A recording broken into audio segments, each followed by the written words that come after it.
Why is Tad in a very dangerous-looking hostage situation? Because he's white, Z. That's what it's about. This episode is about white people, and it's brought to you by a white person. White people need to die because privilege or something? That's what we're talking about today, people. The night nurse in Indiana University, who tweeted something a little naughty, Tom Heinemer. We're going to talk about that. I want to start by saying the reason we are doing this broadcast from a phone is because the good people at Cox Cable, who guaranteed us business-level internet, have not lived up to their guarantee. So we're still waiting to get our internet working at a speed that we can actually broadcast. That's right. Until then, we're on the phone, people. Mm-hmm. Now, you guys tell me, is the phone better? Because if it is, I'm going to fire both these two because they made me buy a lot of equipment, okay, for 4K. All right, you see all that? Look at all that. Do you see all this? None of it's getting used. Listen, Z loves 4K, okay? All right? It's the best. You know you love 4K. I like 4K because I look extra snaggly. Like, you can see every little dillet. So let's read this statement from this terrible garbage human being. And then I also want to talk about, I did Epic training today. Yes, at UMC Hospital. And it is my third Epic training in my life. And I thought the last two were horrendous. This one we're going to talk about. So stay tuned if you want to hear me talk about that, because I got thoughts, okay? I got lots of thoughts, just like this night nurse. So the headline of this article in the Washington Post. Now, by the way, guys, if you're a nurse and you make the Washington Post, it's never for something good. It's never like, nurse sings wonderful, heartwarming song at Christmas cheering up leukemia patient. It's like, nurse killed a homeless man just to watch him die and then tweeted an Insta-snap of her doing it with a funky filter. So it says, nurse removed from hospital after saying white boys should be sacrificed to the wolves. Now, look, who hasn't said that? I wake up most mornings and I'm like, you know what, Tom Heinemer? I think white boys should be sacrificed to the wolves. Unfortunately, what she did is she went and, what's the past tense of tweet? Twat? She twatted. She twatted it out to the world in the form of this, from Night Nurse. Every white woman raises a detriment to society when they raise a son. Someone with the highest, all caps, propensity to be a terrorist, check. Rapist, check. Racist, double check. Killer and domestic violence all-star. Historically, every son you had should be sacrificed to the wolves, bitch. That was the tweet. Now, I don't see a problem. Let's go to the white guy cam. What does the white guy think? Listen, people think white people don't have problems, but my portfolio isn't even as diversified as it could be. And my finance guy, keeps telling me that. It's really annoying, so.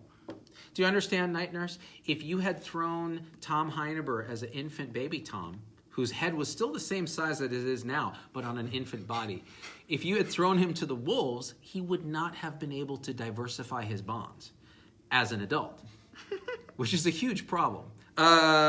Seriously though, guys, really? This actually went down?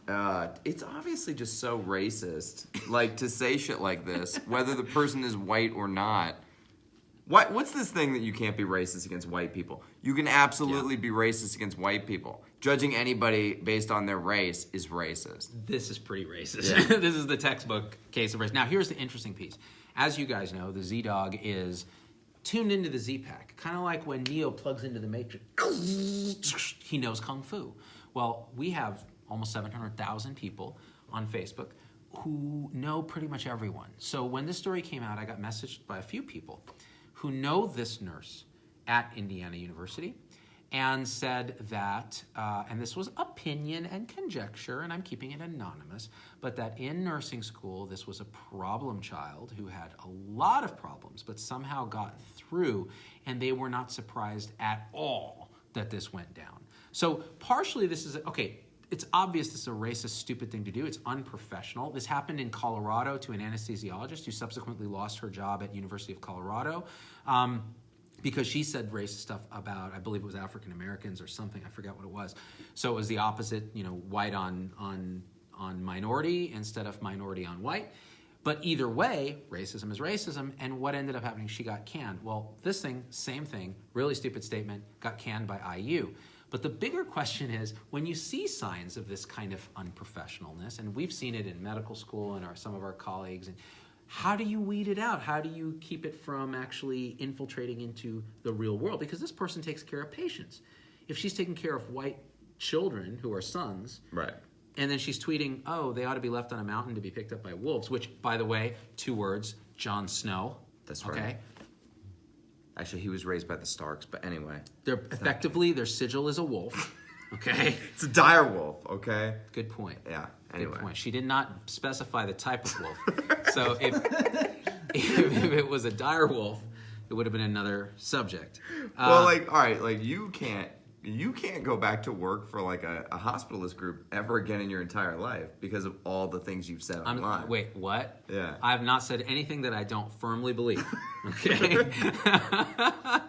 I have never said anything blatantly racist. That's true. There's stuff that some like very, very, very, very delicate personas would think might offend. And I have gotten messages where people who are either in one community or another community, maybe it's even Native Americans have messaged me and said, you know, when you use the term tribe teach or tribe talk, to us that kind of is not a great thing because we see a tribe as this and you're defining it in the business sense of the word, whatever. So people have a right to be offended on all kinds of things. That's fine. If you're one of those Native Americans, though, shut up. That's so dumb. You know what? So dumb.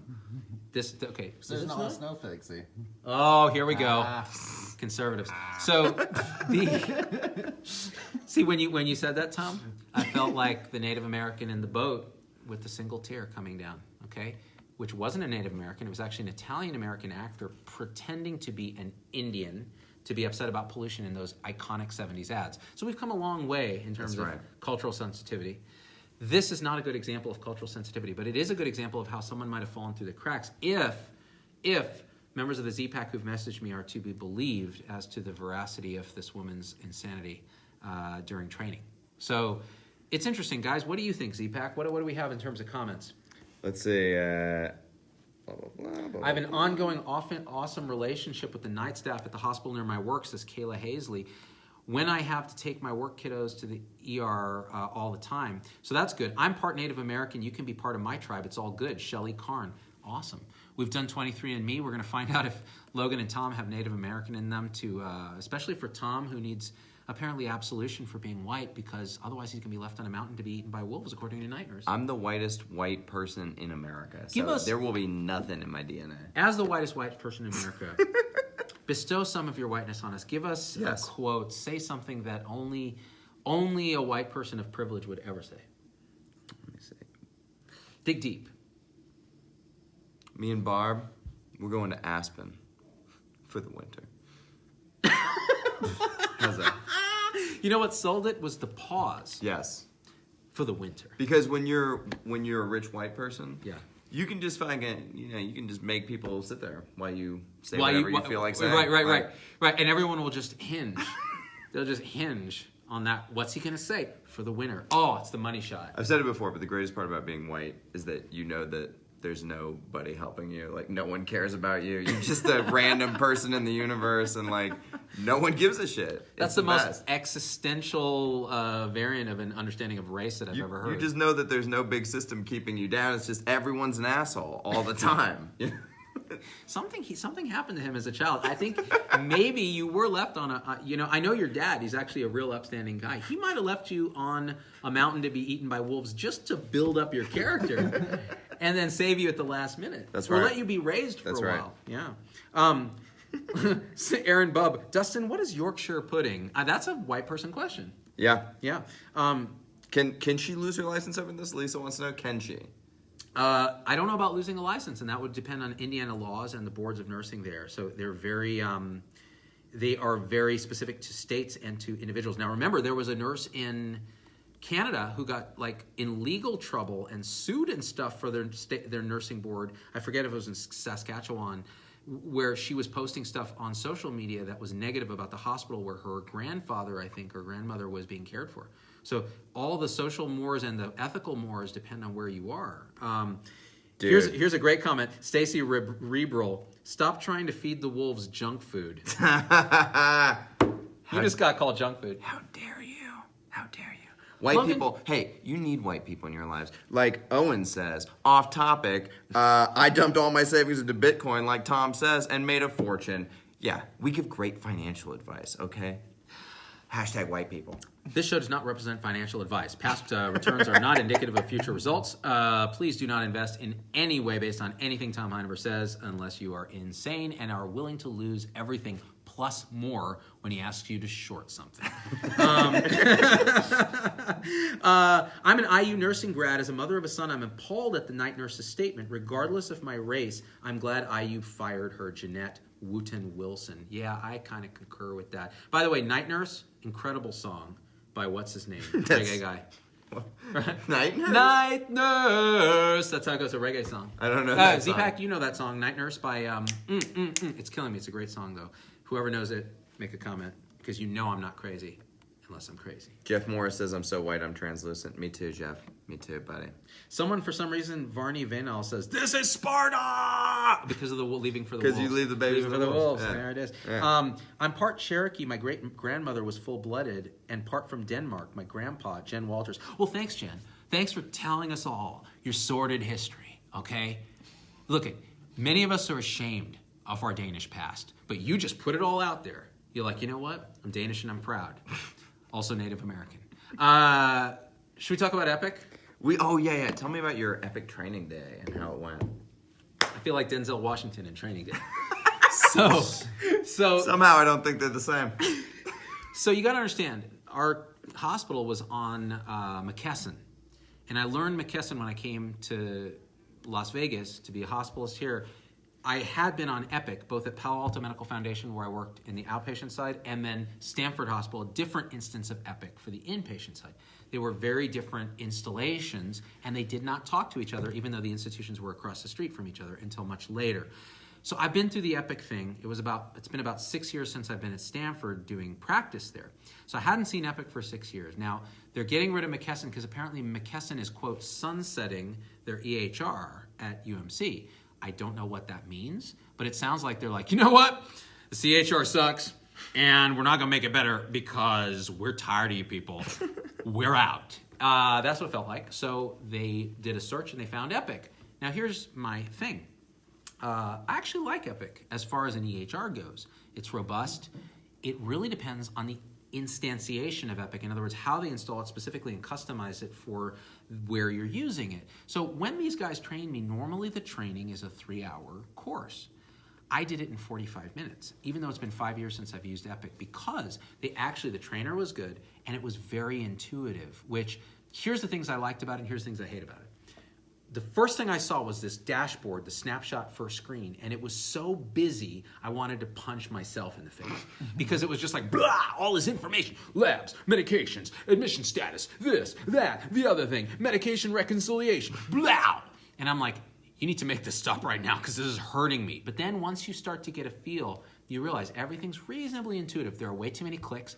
And what I realized is anytime I thought there were too many clicks, it was because it was a government thing. So meaningful use requires you to do med reconciliation a certain way. You have to have clicked that you reviewed stuff.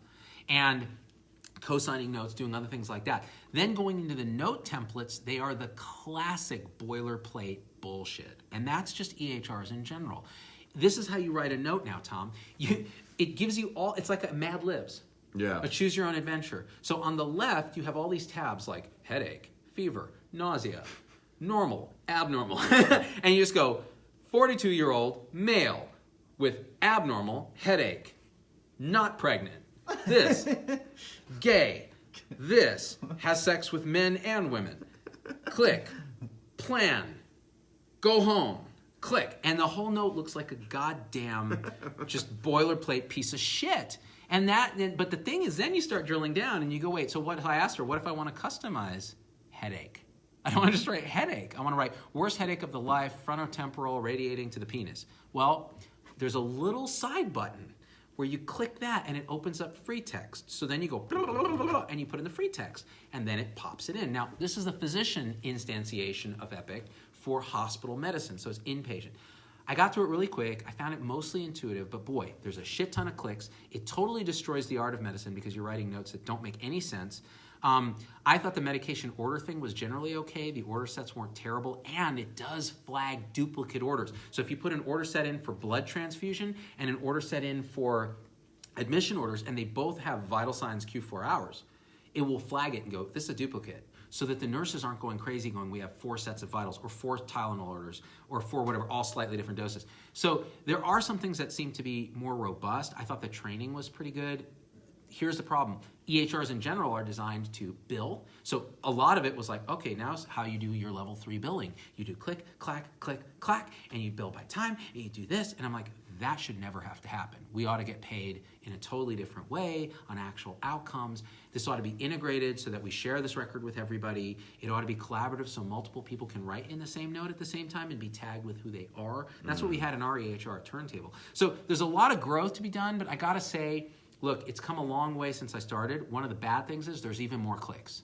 One of the good things is it's actually a little more intuitive and more robust in terms of doing what we need to do. So there's hope for EHRs, but they still suck dick. Caitlin says once you get used to it, Epic is amazing. And my wife told me the same thing. Yeah. She uses Epic also. Yeah. And she was like, I don't know why Z is always complaining about Epic. Like, does he just not know how to use the computer? And I was like, that's true. He doesn't. Okay, that's racist against off-white people.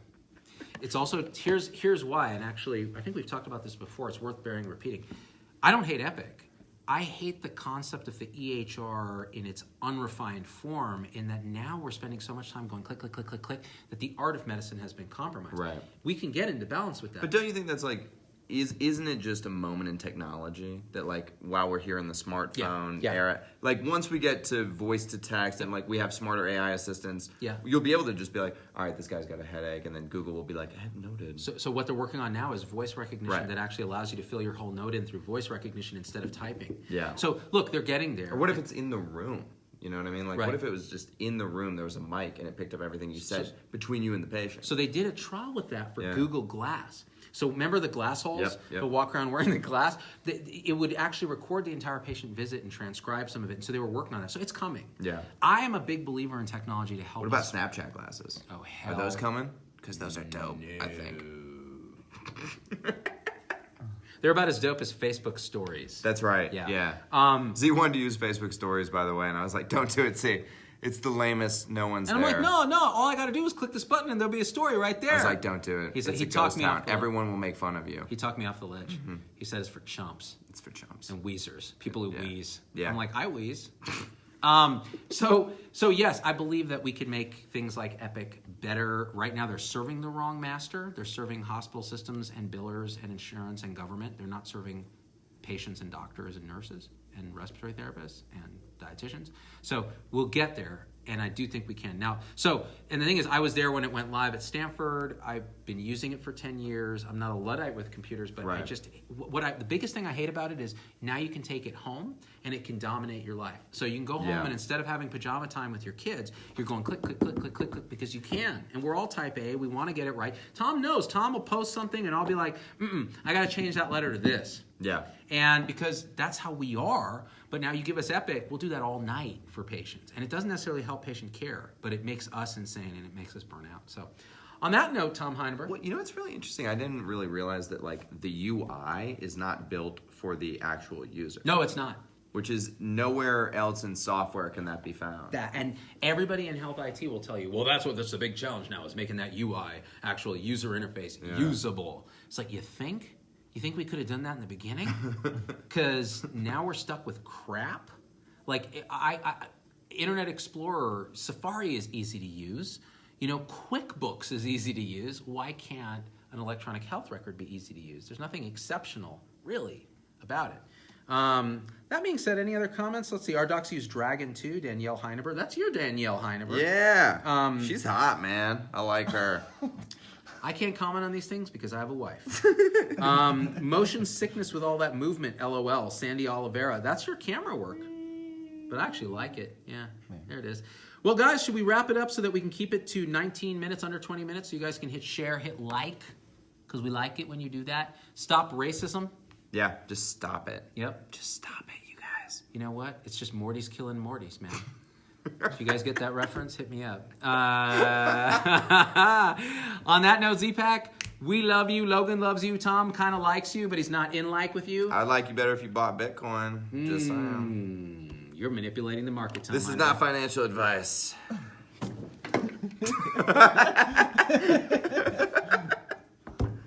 This is financial advice. We're out. We're out. We're out. We're out.